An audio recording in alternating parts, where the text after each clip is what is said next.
Now it's time for today's perspective. I've got a question for you to start off with. Think back to Monday, if you can. How did you feel? Well, for many of us, notably amid the cold temperatures in much of the northern hemisphere at the moment, last Monday was apparently the worst day of the year. It's cold, it's freezing. There's nothing but more of the January same to come. Now, if you live in other parts of the world, by the way, don't worry, my guest today can provide help for you when you'll need it in around 6 months' time. We're talking about seasonal affective disorder, and my guest is a health psychologist, researcher, and author of the book, which is coming out this year, How to Winter by Kari Leibowitz. Thanks very much for joining us on the programme. You're joining us from Amsterdam. I must admit, I so identify with this. I'm sure many people watching do as well. Usually I'm out and about in the afternoons after I finish work. I go for a run, whatever. I just can't be bothered at the moment. I mean, is that normal? Yes, I think that this idea that January is really a slow, sluggish month is something that a lot of people feel. I think sort of the darkness of winter can affect our energy and mood, and so maybe we feel a little bit more tired. Because it's cold out, we feel less motivated to do things like go out for a run or go out and socialize.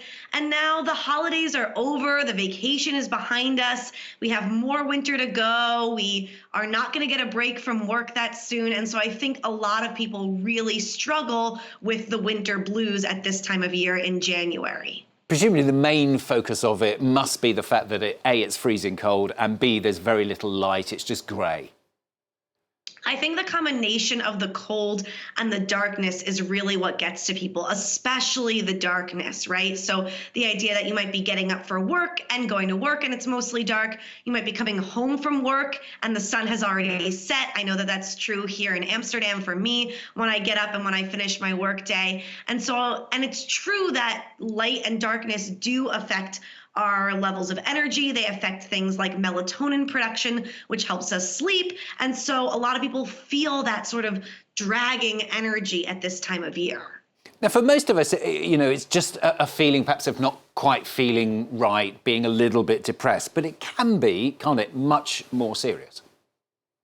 It can be. So seasonal affective disorder is a subtype of clinical depression. And so it's characterized by the same things as a real episode of clinical depression. So disrupted life functioning, maybe not being able to meet responsibilities at school or at home, not being able to get out of bed or take care of yourself or your family. And it's seasonal affective disorder when this pattern of clinical depression comes on in the winter and then sort of goes away in the spring as the days lengthen. So some people do really struggle from this much more serious winter depression, but a lot more people have a much milder version of what we usually call the winter blues or the winter gloomies, where you're just feeling it a little bit, even if it's not meeting this clinical depression threshold. And has it actually been measured? One of the things it affects your sexual appetites, your social activities, that kind of thing. Has it actually been measured how much it affects the brain and your intelligence levels?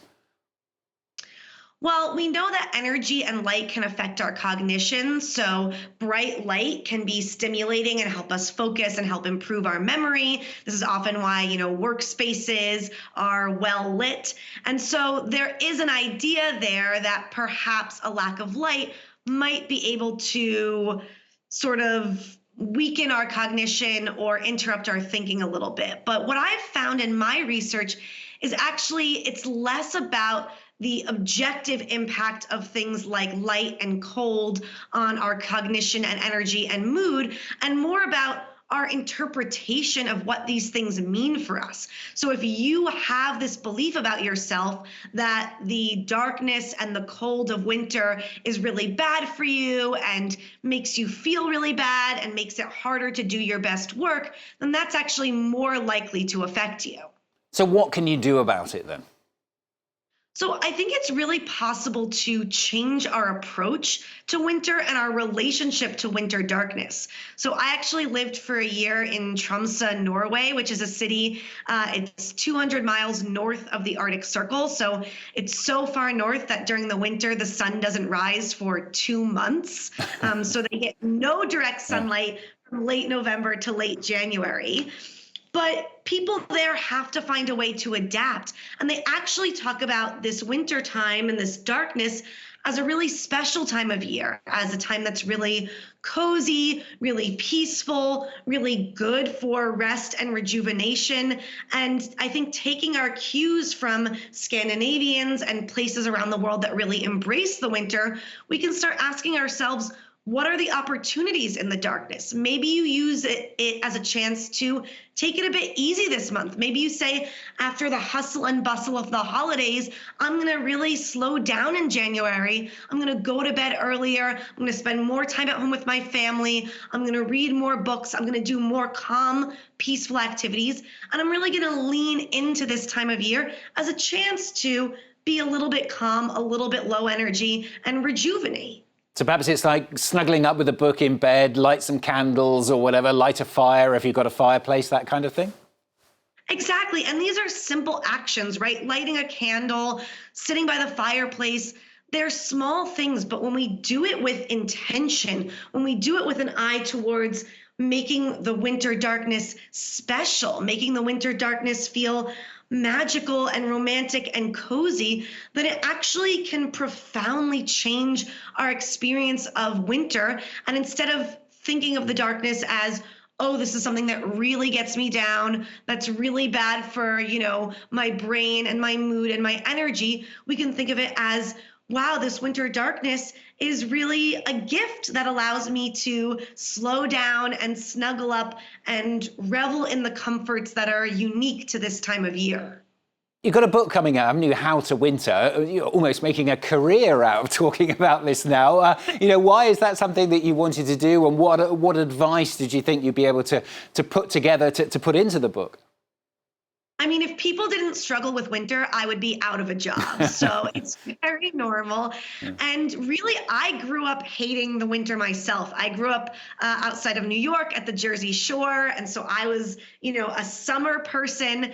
And it wasn't until I moved to the Arctic of Norway that I realized that so much of what I hated about winter really came from my own mindset and my own perspective of the winter as something terrible. And that actually there are a lot of small things we can do wherever we live, whatever winter is like where you are, whether it's dark and freezing and snowy or chilly and gray and damp. There are things we can do. There are rituals we can engage in. There are ways we can focus our attention that can really change our experience of winter. And I started noticing how many people really struggled with this time of year and really just sort of accepted without thinking this idea that, oh, of course I'm going to be unhappy in the winter. Of course I'm going to be gloomy and sad when it's dark out. And then learning from people in Norway and what I observed in Tromsø and combining that with my own psychological research and expertise, I started seeing that actually there are these really accessible strategies that people can do wherever they live that can make a profound difference in how we experience the season. Well, listening to you certainly worked. I feel much more cosy hearing all of that. Thanks very much for the advice. Kari Leibowitz, author of How to Winter, joining us there from Amsterdam. Thanks very much. Thank you.